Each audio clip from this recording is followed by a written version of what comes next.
मंगलमय मंगलीकरणं वीतराग विज्ञान। नमो ताई जाते भई अरहंता धीमान। जो विद्यादि सागर सुधी, जो विद्यादि सागर सुधी गुरु है हितैषी। शुद्धात्म में निरत नित्य हितोपदेशी। वे पाप ग्रीष्म ऋतु में जल है सयाने। पूजूं उन्हें सतत केवल ज्ञान पाने। वंदू उन्हें सतत केवल ज्ञान पाने। बोलिए नासिक रोड के मूल नायक मुनीश्वरनाथ भगवान की। परम उपकारी संत शिरोमणि आचार्य गुरुवर विद्यासागर जी महामुनि राजे की। पूज्य मुनि श्री 108 दुर्लभ सागर जी महाराज की। गजपंथा सिद्ध क्षेत्र की।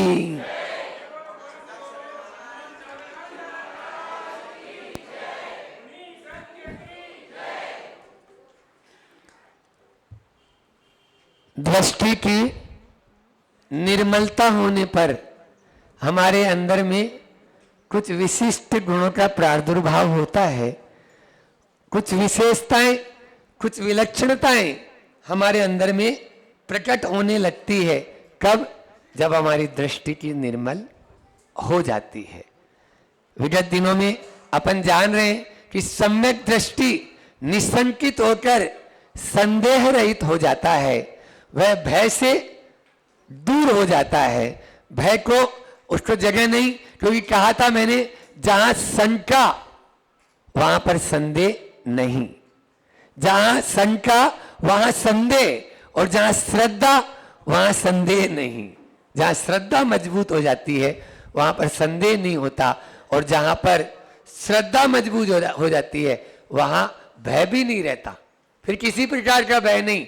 छोटा सा बच्चा भी मां के आंचल में आ जाता है तो पूरी दुनिया से बेखबर हो जाता है। अब कोई भी दुनिया, कन्हैया को याद करो ना। कन्हैया जब माखन की मटकी फोड़ के आ जाता था लोगों के यहाँ और माखन खा के आ जाता था, तो सीधा आके यशोदा के आंचल में छिप जाता था। तब वो माँ भी कहती थी मेरा बेटा ऐसा कर ही नहीं सकता है। वो भजन तो याद है ना कि मैया मेरी मैं नहीं माखन खायो, और फिर बाद में बोलता है मैया मेरी। जब वो रोने लग जाती है तो बोलता है मैया मेरी मेरी मैं नहीं माखन खायो। पहले बोलता मैं नहीं माखन खायो, और बाद में बोलता है मैंने ही माखन खायो। ये दृष्टि की निर्मलता का ही कमाल है, और कुछ नहीं है। फिर उसके बाद में कल अपन ने जाना था कि वह सम्यक दृष्टि आकांक्षा से भी धीरे धीरे धीरे धीरे ऊपर उठ जाता है। भोगाकांक्षा और दुराकांक्षा किस प्रकार से छोड़ सकते हैं और उससे निष्कांक्ष कैसे हो सकते हैं, ये कल अपन ने जाना। और मैंने कहा कि अर्थ दृष्टि और भोग दृष्टि हमारी आकांक्षा को दुराकांक्ष बना देती है। अर्थ दृष्टि और भोग दृष्टि घेवारे जी बैठे, और दान के क्षेत्र में भी आज इनके पास में कमी आप भी लोग भी जानते हो। खाली साइन चलता है, और अभी तो पता चला है मीरा रोड के भी साइन इनके हाथ में ही आ गए उधर भी। तो मीरा रोड के भी उस तरफ का भी नया इनको पद उस तरफ का मिला है। तो निश्चित रूप से लोग ऐसे होते हैं, लेकिन अर्थ दृष्टि और भोग दृष्टि से जो ऊपर उड़ जाता है वो वैराग्य दृष्टि और आत्म दृष्टि की ओर आ जाता है। ये 4 प्रकार की दृष्टि कल मध्याह्न में हमने बात की। आज उसी आत्म दृष्टि के और प्रायोगिक रूप में हम कैसे आत्मसात कर सकते हैं। आचार्य समंत भद्र स्वामी कहते हैं निर्वित चिकित्सा गुण अपने भी अंदर में लेके आ जा। निर्वित चिकित्सा गुण यदि तेरे भीतर में आ जाएगा तो उसी आत्म दृष्टि को तुम अपने भीतर में आत्मसात कर पाएगा। आत्मसात कर पाएगा वह निर्विचिकित्सा गुण। पहले अपन समंतभद्र स्वामी की कारिका लेते हैं और उसके माध्यम से आगे बढ़ेंगे। कहते हैं वे स्वभाव तो सुचो कायो रत्नत्र पवित्रते निर्जुगुप्सा गुण प्रीतिर मता निर्विचिकित्सा। बहुत सरल शब्द हैं, यदि आप थोड़ा थोड़ा एक एक शब्द को ले लेंगे तो कि यह शरीर, सब जानते हैं यह शरीर मल का पिटारा है। अभी मैंने 12 भावना पर जब गजपंता में प्रवचन किया, कालाजी पाटनी जी ये लोग रोज प्रतिदिन सुनने आते हैं, तो वहां पर एक ही बात की, यह देह अपवित्र है, लेकिन इस अपवित्र के आगे एक शब्द और लगा दिया कि स्वभाव से यह असुचि है। स्वभाव तो असुचि कायो, पहला शब्द क्या बोला, पहला चरण, स्वभाव से यह काय असुचि है आपकी, बिल्कुल इसके संपर्क में जो आएगा वो भी अपवित्र हो जाता है। कहते हैं ना कि केसर चंदन पुष्प सुगंधित वस्तु देख सारी और देह परस्ते होए अपावन निस्दिन मल जारी।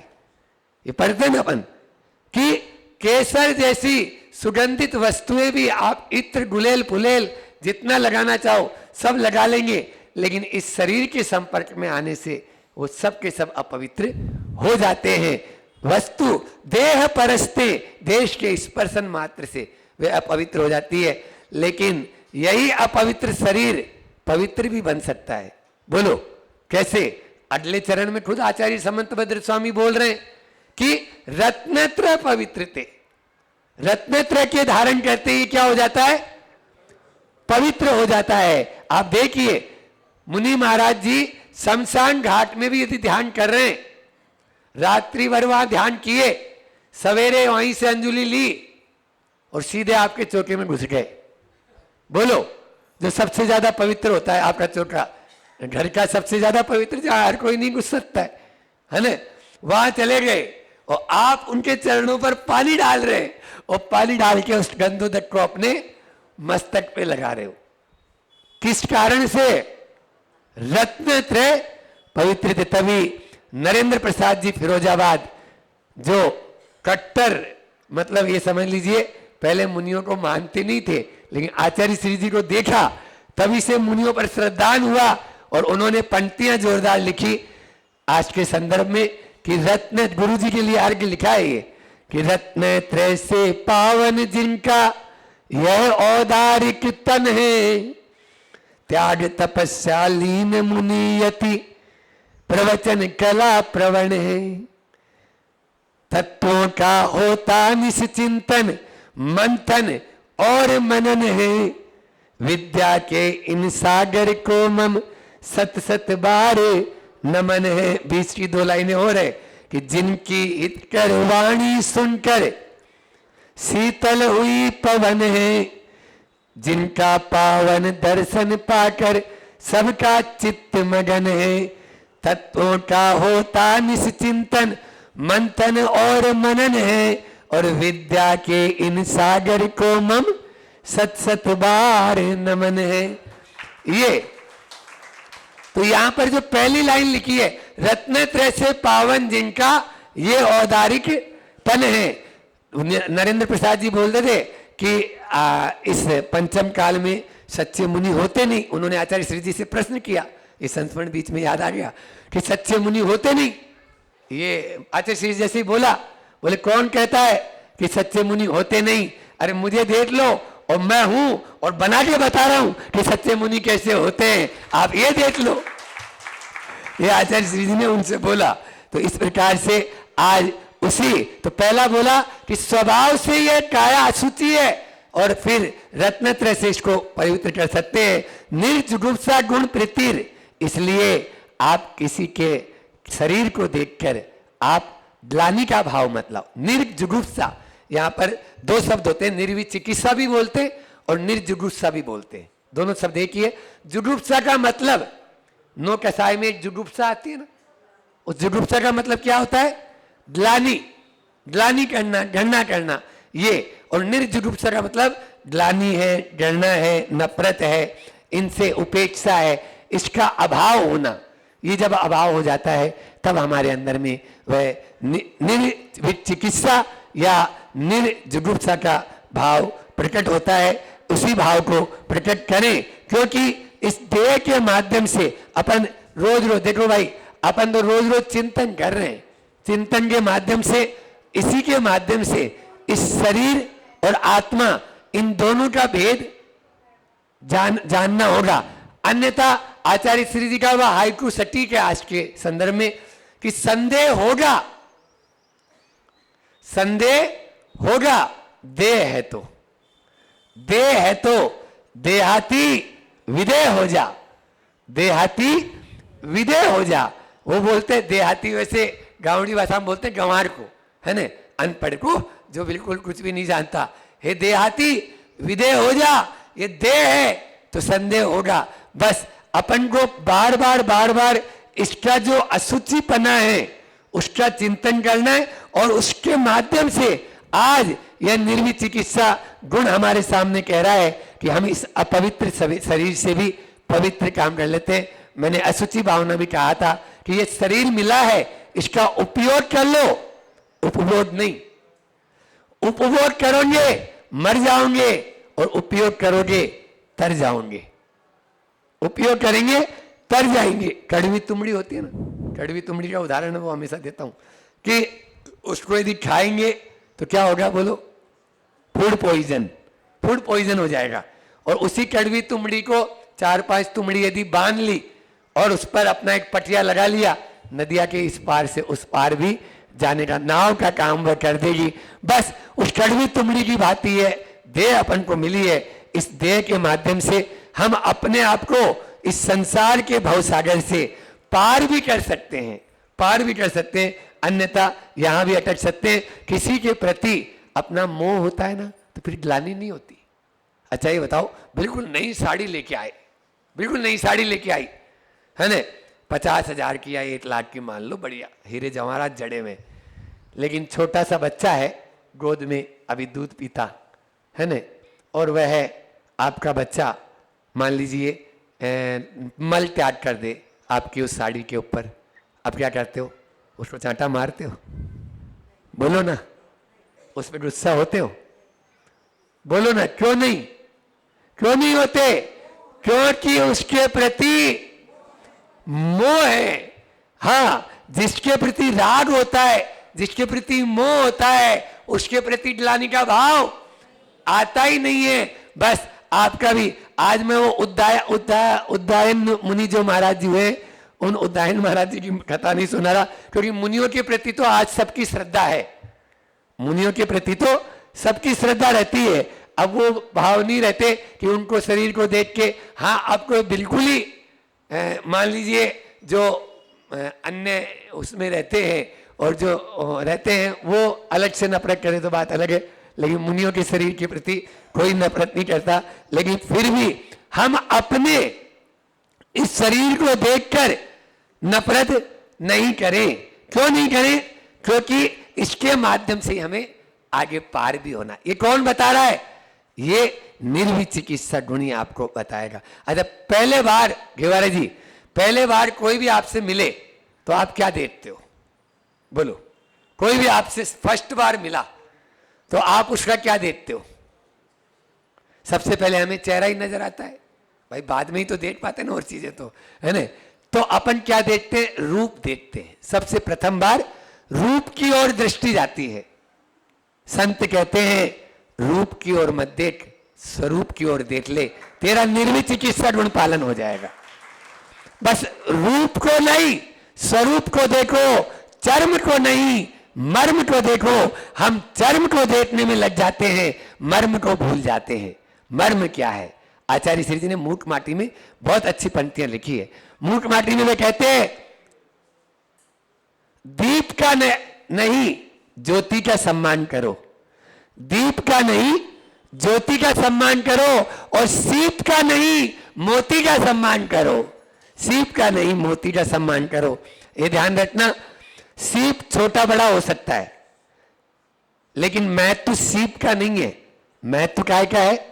मोती का। दीप सोने का हो सकता है, माटी का हो सकता है, चांदी का हो सकता है, चांदी सोने या मिट्टी किसी का भी दीप हो, लेकिन महत्व तो दीप का नहीं है, महत्व तो उसमें ज्योति का है। बस इस शरीर का महत्व तो नहीं है।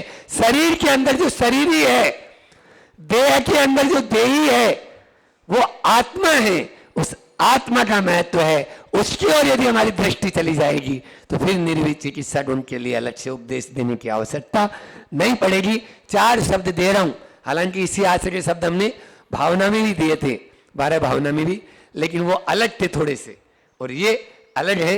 इसका अर्थ अपन को इस रूप में लगाना है। पहला है चर्म, पहला क्या है? चर्म। दूसरा है मर्म, तीसरा है कर्म, और चौथा है धर्म। ठीक है ना? चर्म, मर्म, कर्म और धर्म, ये तो वहां पर चाम था, क्योंकि चाम धाम काम राम ऐसे थे वहां पर। तो यहां पर चर्म जो है ना, उस चर्म की ओर हमारा एक बार ऐसा हुआ, ये उदाहरण भी हमने पहले दिया है, फिर से सुना देते हैं, याद हो जाएगा तरोताजा। यहाँ तो नासिक रोड में नया स्थान है और नए लोग हैं, लेकिन चैनल पे सुनने वाले वही पुराने, फिर भी उनका जो है तरोताजा हो जाता है। और एक बात को बार बार बार बार बार बार बार बार जब चिंतन करते हैं तो वह हृदयग्राही हो जाता है। राजा जनक की सभा में जो है अष्टावक्र को बुलाया गया कुछ तत्वोपदेश के लिए। जैसे ही अष्टावक्र आए तो अष्टावक्र का शरीर तो 8 जगह से मुड़ा हुआ था, उसको देखते ही सारे के सारे लोग हंसने लगे। तो वो जैसे दरवाजा है वहीं से वापस जाने लगे। तो राजा जनक उठ के आया, महाराज क्या बात हुई, आप वापस लौट रहे हैं, आप तो तत्वोपदेश के लिए आए थे। बोले हाँ, मैं तत्वोपदेश विद्वानों की सभा में देता हूं, चमारों की सभा में नहीं।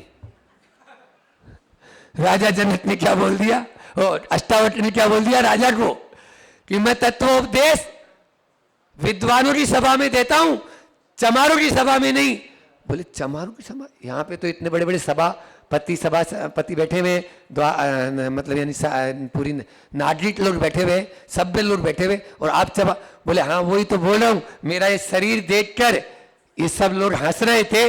जिसके दृष्टि चर्म पर है वो चर्मकार हुआ या नहीं, और जो चर्मकार है उसको यदि चमार कह दिया तो क्या बुरा है, उसको यदि चमार कह दिया तो क्या बुरा है, ये है। तो इसलिए हमारी दृष्टि उस चर्म पर ही है, मर्म पर नहीं जा पा रही।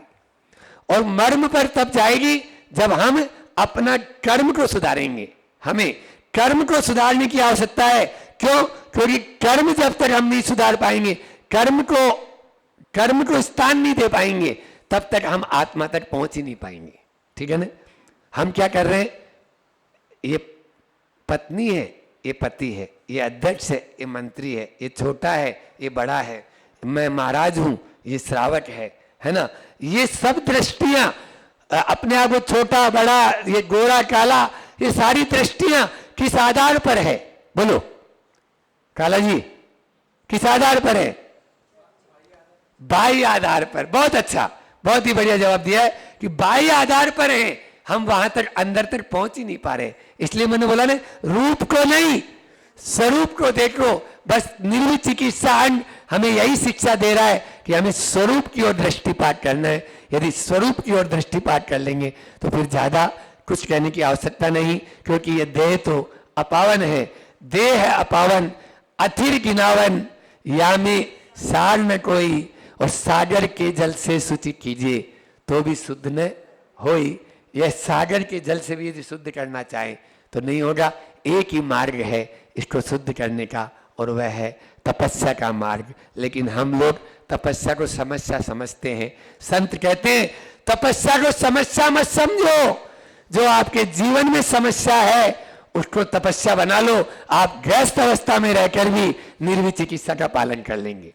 बस समस्या को तपस्या बनाने की कला आप में आनी चाहिए। हमें ये जो है ना, बोलते हैं ना कि ये तो समस्या तो पार्ट ऑफ लाइफ है, समस्या तो पार्ट ऑफ लाइफ है। बस हमारे संत कहते हैं दृष्टि बदल ले, यही तेरे लिए आर्ट ऑफ लाइफ हो जाएंगे, यही तेरे लिए आर्ट ऑफ लाइफ हो जाएगी। इसलिए पार्ट ऑफ लाइफ को आर्ट ऑफ लाइफ बनाना है, तभी हम चर्म कर्म मर्म और धर्म को समझ पाएंगे। अभी मध्याह्न में भी अपन रखेंगे इसी विषय को, अभी इतना ही रखते हैं, समय भी आप लोगों का पूरा हो गया है।